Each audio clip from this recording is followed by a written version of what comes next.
그때 또 무슨 저 국제기구에서 우리나라 직원이 거기 무슨 항해위원이라고 있어요. 이제 아이카오 산하에 거기에 이제 우리나라 직원을 거기 위원으로 이제 보내려고 유세를 한 거죠. 아이카오 가서.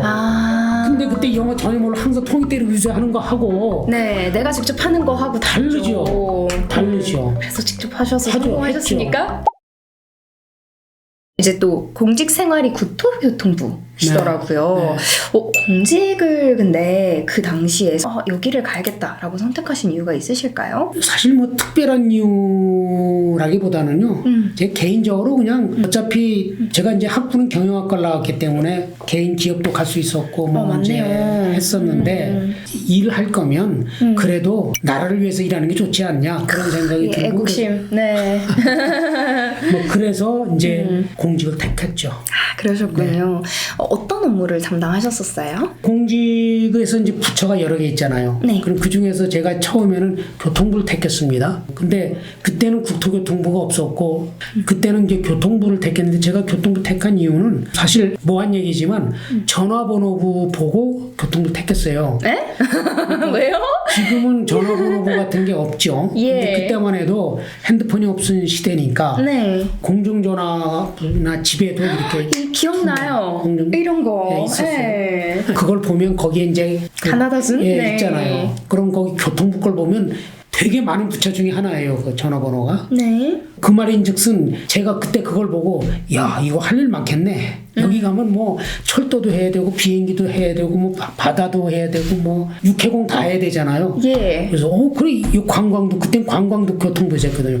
여기 그 일 많네. 일로 가자 그래서 갔죠. 사실. 일을 많이 하시기 위해서 교통부를 제 생각은 택하셨다는. 그랬어요. 이야, 이런 내국자가 네. 수능 영웅이 계셨군요. 멍청해서 아닙니다. 그 업무하시면서 아까 말씀하셨지만 뭐 관광도 있고 육해공을 네. 넘나드시는 건데 영어가 필요한 순간이 좀 있으셨을까요? 에피소드야 뭐 꽤 많죠. 근데 이 기업도 마찬가지지만 정부도 부서가 여러 개잖아요. 그러니까 부서에 따라서 진짜 영어가 전혀 필요 없는 부서도 있고 그러니까요. 당연히 있죠. 네. 그다음에 영어가 필수인 부서가 있고 그래서 그건 자기가 어디를 발령받아서 어느 분야에서 일하느냐에 다른데 그때 제가 뭐 80년대에 이제 제가 본격적으로 근무를 하기 시작했으니까 80년 그때 하고 지금하고 전혀 다르잖아요. 그래서 지금은 아마도 거의 영어가 이제 필수죠, 사실은. 그런데 예를 들면 아까 교통에서도 항공 같으면 비행기는 우리나라에서만 도는 것보다 전 세계 돌아다니는 게 더 많잖아요. 그렇죠. 상식적으로. 우리 쪽 국토에서 돌아다니는 게 얼마나 많습니까? 그죠? 네. 그러니까 당연히 영어가 필요하겠죠. 이건 뭐 어려운 얘기할 필요가 없잖아요. 예. 해운도 마찬가지죠. 예. 해운도 우리나라 항구 돌아다니는 것보다 태평양 건너고 예. 대서양 건너야죠. 그 당연히 영어가 필요하고 그래서 또 국제기구가 있잖아요. 교통뿐만 아니고 마찬가지죠. 뭐 재정경제부도 마찬가지고 뭐 국제 뭐 기관에 파견 나가서 뭐 그렇잖아요. 외교부는 물론이고 그래서 이제 그런 부서에 근무하면 영어가 아주 필요하죠.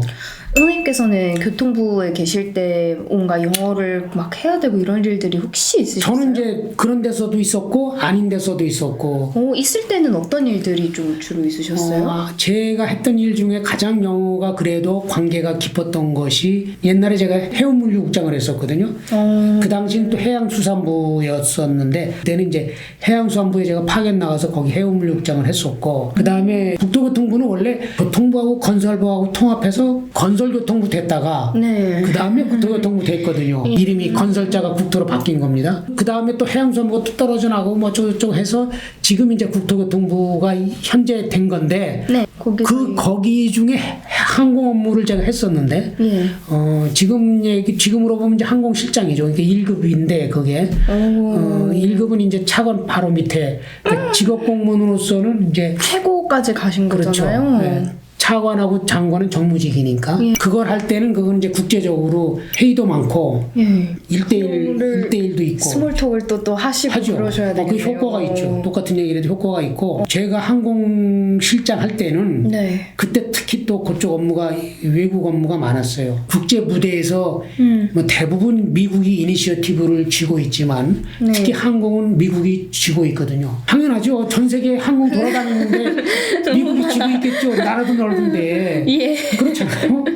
근데 제가 가기 한 몇 년 전에 우리가 미국이 이제 항공 업무를 담당하는 총 그 책임지는 부서가 미국은 교통부입니다. 그냥 네. 디파트먼트 오브 트랜스포테이션 교통부 밑에 그 항공청이 있어요. 네. 거기에서 우리나라를 항공안전 2등급 국가로 그때 해서 사고가 네. 많이 났어요. 그때만 해도. 지금은 이제 까마득한 옛날이 됐지만 그때만 해도 1년에 한 번씩 사고가 나고 그럴 때가 있었습니다. 우리도. 그래서 항공안전 2등급 돼 갖고 이제 옛날 신문 검색해 보시면 아시겠지만 뭐 그게 불이익도 많았거든요. 경제적으로도. 그런 때가 있었어요. 그 이후 한 2, 3년 있다가 제가 걸로 갔는데 네. 그러다 보니까 이제 제가 갔을 때는 그 2등급에서 벗어나서 또 뭐 그 이제 다른 또 테스트가 있었어요. 이제 아이카오라 국제항공 민간항공기구 거기서 또 우리를 테스트하는 그게 남았을 때였어요. 그 기간이었는데 그 과도기에 제가 갔었는데 그때 이제 미국 그 항공청장하고 또 그 아이카오 국제 민간항공 유엔 산하기구인데 항공을 전담하는 그 모든 항공은 국제적으로 돌아다니니까 항공에 관한 모든 교통 규칙 법은 이카오에서 정합니다. 그래야 될 거 아니에요, 당연히. 그렇죠, 그렇죠. 미국이 힘세다고 미국 법을 다 정할 수 안 되죠, 없잖아요. 안 되죠. 이제 그래서 이카오가 중요하고 그리고 두 기관이 중요한데 그 기관에 하고 그 1대1 미팅이 많았을 때였어요. 그때 이제 폭탄주도 먹고 그랬거든요.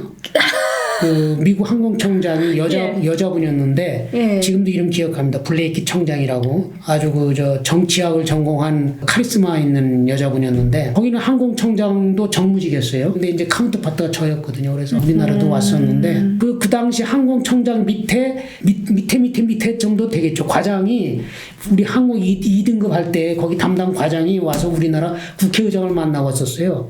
그 정도로 그때 우리가 치명적인 약점을 보일 때였어요. 2등급 될 때. 그렇구나. 그런데 이제 제가 갔을 때는 그 정도는 아니고 그걸 회복했었고, 네. 그 이제 항공청장이 이제 겸사겸사 볼 일도 있고 겸사겸사 왔었는데 그때 제가 카운터파트니까.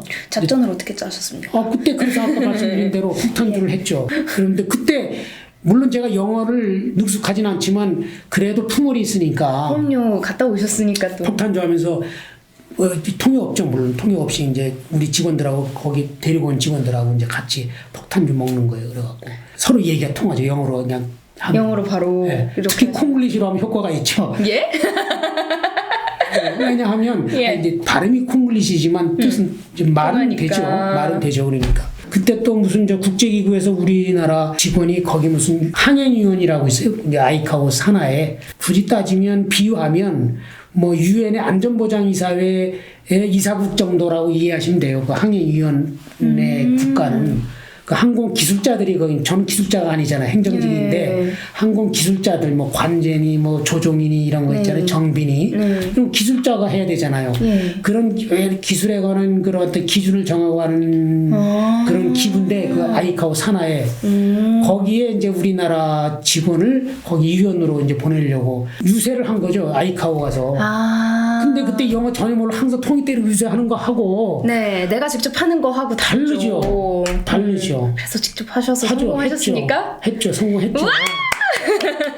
그래서 이제 그런 네. 거는 이제 참 보람이기도 하고 개인적으로 제가 그 2년 있을 때 그래도 똑같은 거 영어를 해도 거기서 2년에서 막 그 저 밤새워서 짜증내면서 그 씬이 그거 모르고서 이렇게 하고 그럴 때 경험을 녹여서 얘기하는 거하고는 다르죠. 그럼요. 네, 그 사람들한테. 그래서 너무 그때 좋습니다. 한국에 파견한 그 우리 직원이 압도적으로 당선돼 갖고 지금도 이제 그 후임자가 계속 돌아가면서 하고 있죠. 그래서 이제 그렇게 영어를 하면 그렇게 좀 성과를 낼 수가 있죠. 특히 요새는 더 할 겁니다. 아마 요새는 맞아요. 아마가 아니고 당연히 더 하죠. 그러면 상은님 공직 생활에서 영어가 필요한지 그리고 좀 어떤 뭐 기회들을 좀 얻을 수 있는지 뭐 겪으신 사례나 네. 아니면 주변 사례들도 좀 있으면 말씀 주세요.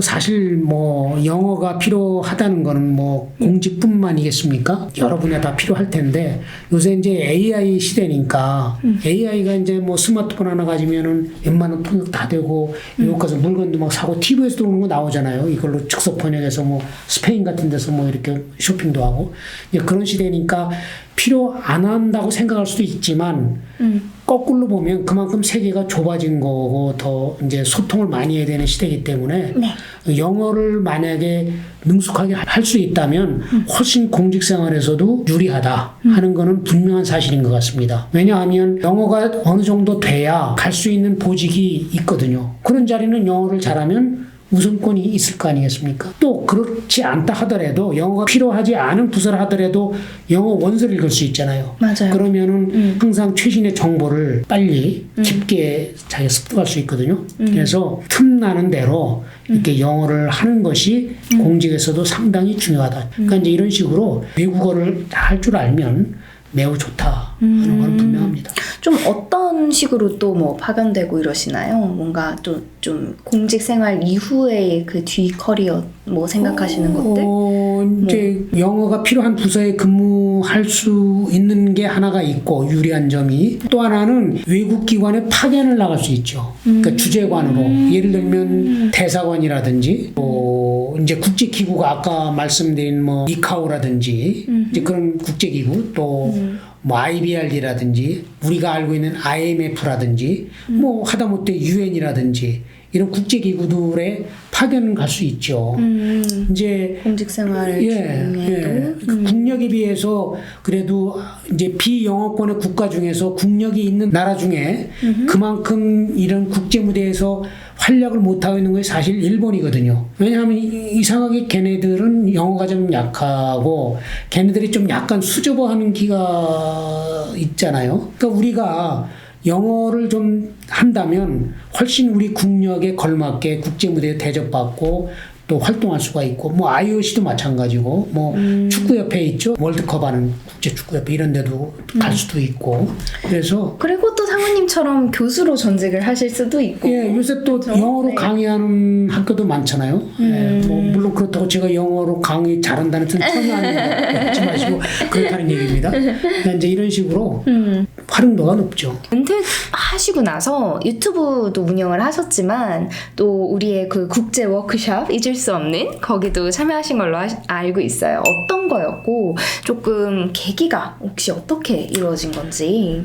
예, 우선 아까 이제 좀 말씀드렸는데 그거는 이제 이 생성형 AI가 적용되는 그 방안에 대해서 이제 교통, 의료, 로봇 이런 분야에 이제 초점을 맞춰서 이제 한 거거든요. 저는 이제 그 교통 분야의 적용 방안을 이제 발표를 초대가 오신 건가요? 그렇죠. 오퍼가? 이제 국제 워크숍을 주최한 측에서 저보고 이제 하면 어떠냐 그래서 제가 뭐 와인 아시죠? 그래서 이제 비록 그 하지만 가서 이제 why not? 예, 네. 한 거죠. 그러셨군요. 참여하면서 진짜 영어로 발표도 하시고 토론도 하시고 뭔가 이런 패널들끼리도 같이 얘기하시고 하는 그런 세션들도 있으셨다고 네. 했는데 좀 뭐 인상 깊었던 에피소드 이런 거 있으실까요? 그게 긴 뭐 며칠 계속하는 워크숍은 아니고 이제 하루 워크숍이니까 솔직히 말씀드리면 제가 이제 국제회의 같은 게 참석도 꽤 해보고 또 회담도 해보고 1대1 회담이나 다자간 회담도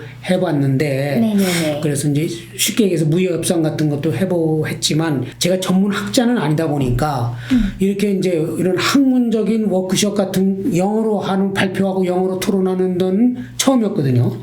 그래서 이 파워포인트를 영어로 발표하고 이제 그 이제 토론을 해야 되니까 네. 좀 긴장을 했었는데 네. 문제는 영어에서 생긴 게 아니었고 솔직히 예. 이 자료에서 생겼어요. 아 그랬었어요? 이 자료를 제가 만들었는데 예. 이 동영상을 이렇게 이제 그 파워포인트에서 이제 업로드해서 이렇게 재생을 해야 되는데 예. 딱 그때 안 돼요? 안 되더라고요. 예.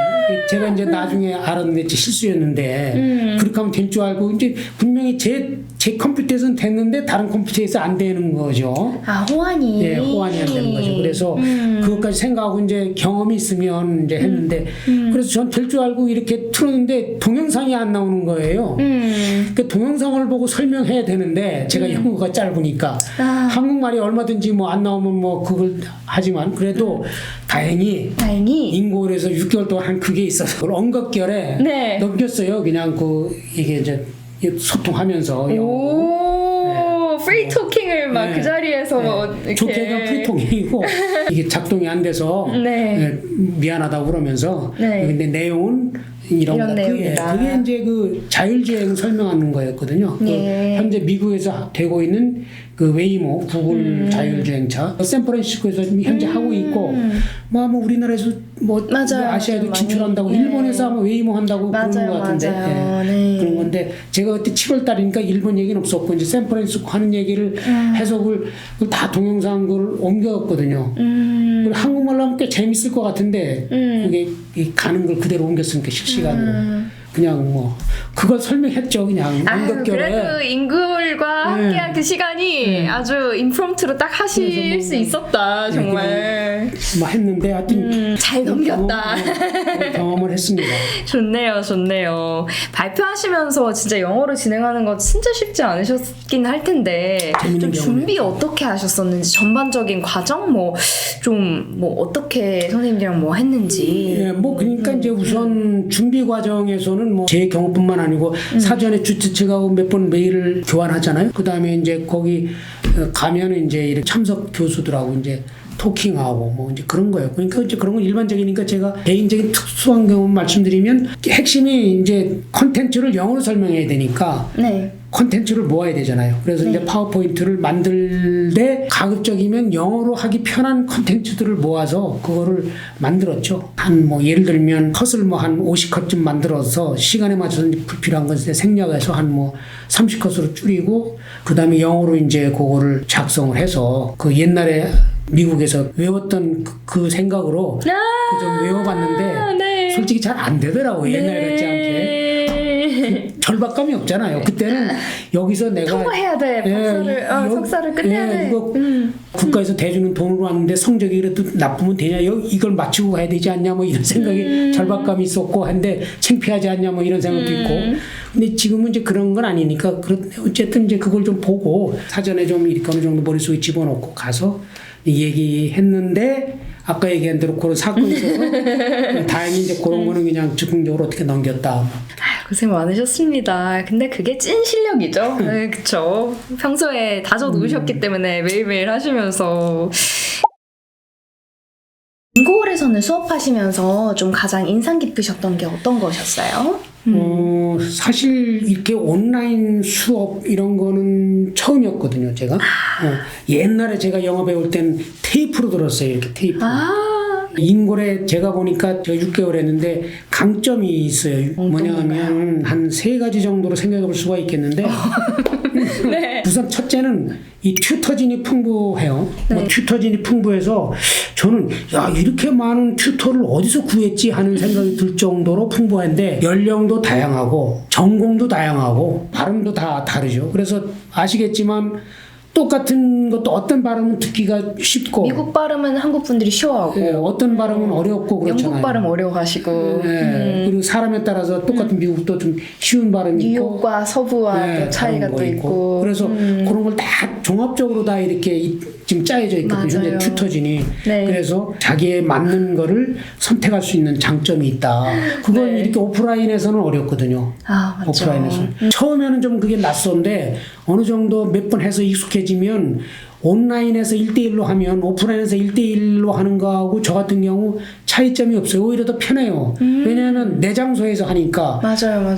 네. 근데 실제 오프라인에서 만난 거는 예의를 차려야 되고 거기까지 가야 되고 시간 뺏기고. 근데 이거는 뭐 그냥 뭐 얼마든지 시간 절약하면서 이렇게 편한 상태에서 할 수 있어서 그게 좋았고 두 번째 장점은 아까 얘기했지만 이제 온라인이기 때문에 자기 편한 시간에 할 수 있는 거예요. 예를 들면 미국 기준으로 얘기하면 내가 밤에 잠이 잘 안 온다 할 때도 할 수도 있는 거고. 한 분씩 시간이 왔다 갔다 하시더라고요 보니까. 그런 이제 편리성이 있고. 그 다음에 이제 그렇게 해서 제가 6개월 하니까 여러 튜터분들이 일부러 처음에는 이분저분 해봤어요. 일부러 발음도 해보고 이렇게 해봤는데 그중에 인상 깊었던 분이 하나 있었는데 조나단이라고. 네네. 미국 분 정부기관에서 일하시는 분. 네, 지금도 하시나요? 맞아요. 계세요. 그분이 아주 저한테는 딱 그 좋았던 것이 우선 그 자기도 일할 때 자기 업무상 파워포인트를 많이 다룬대요. 정부기관 특징이네요. 예. 네. 그래서 내 파워포인트를 보고 예. 자기 네티브 관점에서 내를 봐주는 거예요. 그러니까 사실 똑같은 내용이라 해도 이 관점이 다르거든요. 이 미국 사람 보는 거하고 한국 사람 보는 거하고 이 의식의 흐름이 조금 다른 부분이 있죠. 나라마다 좀 있는데 문화적인 차이 같은 걸로. 근데 그런 관점에서 나를 봐주니까 그냥 속으로 아 얘네들이 이렇게 보는구나. 한국 사람하고 다르구나. 한국에서는 이렇게 해야 되는데 어떤 걸 앞에서 해도 순서 같은 거 예를 들면 뭐 이런 것들이 내가 많은 참조가 돼서 맞아요. 도움이 됐고 또 이 사람이 그 성격도 그 명랑하고 아주 적극적이에요. 자기 취미가 복싱이래요. 그래서 뭐 너 오늘 뭐 했냐 그러면은 아 복싱 했는데 어쩌고저쩌고 막 얘기를 해요. 그러면서 아주 그 활력이 있어서 뭐 활력 있는 사람 하면 좋잖아요. 그렇죠. 그렇고 끝으로 하나는 이 사람이 컴퓨터를 잘 다루더라고요. 그래서 이렇게 얘기하다가 내가 단어가 생각 안 나거나 그게 뭐지 뭐 그러면은 뭐 센스 있게 딱 이렇게 센스 있게 딱 검색을 해서 금방 그림으로 보여줘요. 이거 얘기하냐 그러면 아 그거다 오케이 그럼 뭐 그러면 잘 금방 또 영어로 얘기해주고 이게 또 타자가 이게 빠르고 그만해서 아 이제 내가 뭐 설명을 하면 오케이 그러면서 또 막 쳐줘요. 그래갖고 네가 얘기한 것은 지금 이게 더 좋은 표현이다. 아 맞아요. 이게 그리고 이게 더 좋은 표현인데 네가 네티브처럼 하려면 이게 수거 같은 거 있잖아요. 네. 이런 거. 뭐 첫술에 배부르랴 뭐 이런 식으로 영어 표현을 이렇게 해주고 뭐 하면은 금방 또 이걸 턱 쳐서 알려주고 하여튼 이런 그 순발력과 이런 것이 나한테는 맞아서 지금도 이 사람 이름이 기억납니다. 정말 상호님 봤을 때 예. 열정의 의나 정말 그런 것 같은데 유학 공직 생활 그리고 은퇴 후에 진짜 크리에이터로서의 제2의 삶까지 이 수많은 활동을 이어오시면서도 영어 정말 포기도 하지 않으시고 계속 자신을 좀 이렇게 버전업을 해나가신다? 이런 생각이 들거든요. 좀 생각하셨을 때 영어 배울 때 가장 중요한 점은 뭔 것 같다 싶으신지. 글쎄요, 뭐 이제 제가 지금 막 이제 막말로 얘기해서 제가 20대나 30대 초반에서 막 영어를 해야 된다, 막 지금 토플 몇 점을 해야 된다, 뭐 이런 상황이라면 이제 다른 얘기를 해야 되겠지만 지금 상황에서 제 입장에서 보면 네. 아주 쉬운 말로 상식적으로 관심인 것 같아요. 그러니까 지금 제 생활에서 영어는 크게 중요하지 않고 필요하지 않아요, 사실. 그렇잖아요. 한국 사람 대부분이. 열심히 하면 안 되고 재미로 하셔야 되거든요. 근데 이제 그게 억지로 되는 건 아니고 하다 보면 어느 순간 재미가 생겨요. 아이 그렇더라고요. 근데 그러니까 영어는 이제 재미까지는 아니지만 이제 관심은 놓지 말자 제 생각입니다. 최소한 관심을 놓지 말자 하고 있습니다. 그래서 네. 제일 중요한 거는 네. 영어에서 제일 중요한 건 제 같은 경우 관심이다. 나머지는 이제 각자 자기의 어떤 상황에 맞게 맞추면 된다 이런 생각합니다. 저는 그것도 되게 도움이 되실 것 같아요. 이런 또 시니어 분들인데 좀 새로운 세상에 대해서 궁금해. 영어 이제라도 좀 늦은 거 알지만 그래도 좀 배워볼까? 하지만 그래도 무서워하고 망설이시는 분들도 진짜 많으실 것 같거든요. 그런 분들께는 조금 혹시 어떤 거를 전해주고 싶으신지. 제 생각은 우선 단순 무식한 얘기일 수 있는데 부딪히자는 거죠. 부딪혀보자. 부딪히자. 네, 그러니까 말하자면 내가 영어를 좀 어떻게 배우고 싶다 그러면 그냥 아주 못 알아들 막말로 해서 전혀 안 들리더라도 자기 축구 조금 좋아한다 그러면 그냥 EPL 축구 틀어놓는 거예요, 그냥. 그러면 거기서 하다못해 슛! 이라는 소리 들릴 거 아닙니까? 예를 들면. 뭐 하고. 그러니까 그러면 그 하나 듣거든요. 그리고 이제 그 CNN 같은 거 이런 거 뉴스 같은 거 뭐 코리아 같은 건 들리잖아요. 뭐 프레지던트 뭐 어쩌고 저쩌고 하는 거 들리잖아요. 뭐 차이나 뭐 어쩌고 그다음에 트럼프 나와서 손 들고 그러면 뭐 뭐 들리잖아요. 그렇게 이제 일단 부딪혀보자. 아까 미국에서도 부딪혀보자인데 그게 아주 중요한 것 같고요.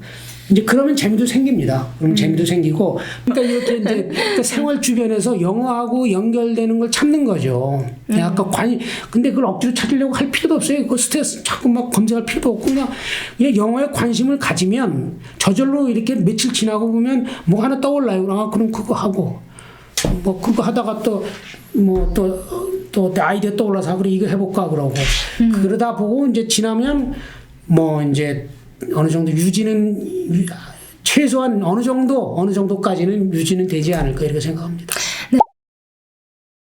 네, 오늘 정말 귀한 말씀 너무너무 네. 감사드리고요. 정말 오늘 정말 너무 꿀팁들, 진짜 이 긴 인생을 살아오시면서 너무너무 다양한 경험들을 거치면서 또 얻은 이런 소중한 귀한 자산들을 오늘 저희에게 나눠주는 시간을 내주셔서 너무 감사드립니다, 상우님. 진짜. 저도 감사드립니다. 이게 저 우리 예인님이 이 뭐 영어 하실랴, 이게 경영하실랴 여러 가지로 바쁘신데 아주 귀중한 시간 쪽에서 이렇게 오래오래 훨씬 귀하시죠. 오래오래 저하고 이렇게 또 이런 얘기할 기회를 마련해 주셔서 고맙습니다. 앞으로 감동입니다. 우리 인골 계속 잘 되시길 바라겠습니다.